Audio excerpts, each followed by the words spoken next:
Bad built butch body, which I had to look at my notes to read. Any regrets about that kind of language, especially given that you were trying to make a point, frankly, about decorum in the hearing room? I have no regrets. And I'll tell you why.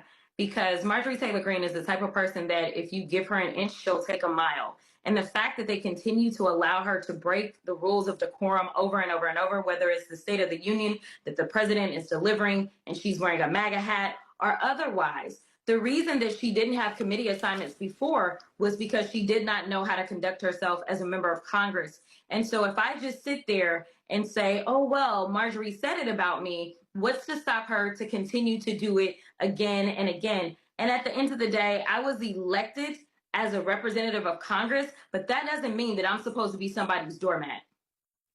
But Michelle Obama famously said, when they go low, we go high. Are those days basically over? I don't know that we can even call this a low. I mean, she goes to hell, and then I do my best to remind her as to why she should not cross me. So one of your colleagues, Jamie Raskin, actually suggested that some members might have been drinking. Others have said that as well, making that suggestion. That's a pretty serious allegation. Do you think that that played a factor here? I think with Marjorie Taylor Greene, it doesn't require alcohol for her to be unhinged. I'll be perfectly honest. I don't know. I don't have any facts to that. So, I won't say and I won't participate in rumors when I don't have any facts behind it. So you also called Greene racist for what she said about you. Why is that? Yeah.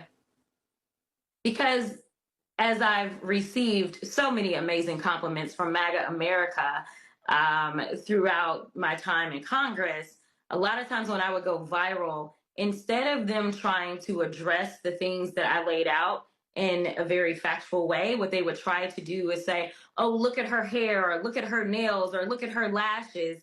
And they would all then associate anything that I do as a form of beautification with being quote unquote ghetto.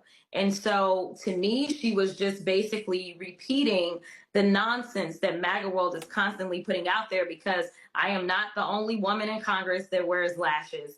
And there are women on her side of the aisle that wear lashes as well as hair extensions.